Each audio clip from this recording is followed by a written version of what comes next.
राजधानी दिल्लीसह संपूर्ण देशात 77व्या प्रजासत्ताक दिनाचा उत्साह कर्तव्यपथावर भव्य सोहळा होणार।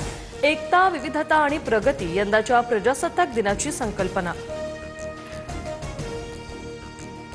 पंतप्रधान मोदींकडून ट्विट करत देशवासियांना शुभेच्छा। विकसित भारताचा संकल्प अधिक दृढ होवो।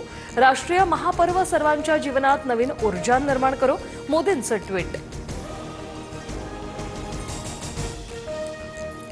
प्रजासत्ताक दिनाच्या पूर्वसंध्येला मुंबईत सीएसएमटी स्थानकासह नवी मुंबई, पिंपरी महापालिका आणि विधान भवनाला विद्युत रोषणाई, तर पंढरपुरातील विठ्ठल मंदिरही तिरंगी रंगाने न्हाऊन निघालं।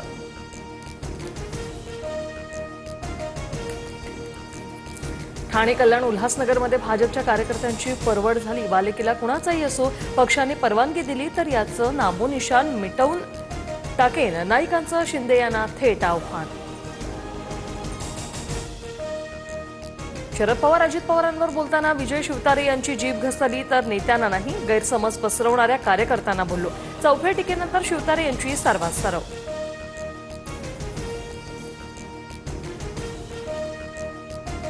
महाराष्ट्राचे माजी राज्यपाल भगतसिंह कोश्यारींना पद्मभूषण पुरस्कार। कोश्यारी 2019 ते 2023 पर्यंत महाराष्ट्राचे राज्यपाल होते। लोकशाहीची हत्या करून शिंदे भाजपचं सरकार स्थापन करणाऱ्या महाशयांना पद्मभूषण। महाराष्ट्राचा अपमान करणाऱ्यांचा भाजपकडून सन्मान। भगतसिंह कोश्यारींना पद्मभूषण पुरस्कार जाहीर झाल्यानंतर राऊतांची टीका।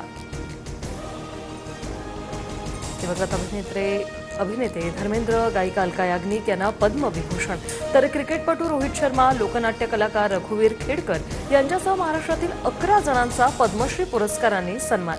कला, क्रीडा, कृषी, विज्ञान, वैद्यकीय क्षेत्रातील भरीव योगदानाची दखल। ठाणे आणि कल्याण डोंबिवली महापालिकेचा महापौर 3 फेब्रुवारीला ठरणार।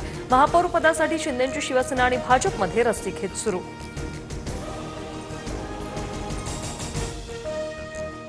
म्हाडाच्या मुंबई मंडळाकडून मार्चमध्ये 3000 घरांची लॉटरी। पुण्यासह कोकण मंडळाच्याही घरांची लॉटरी काढली जाणार।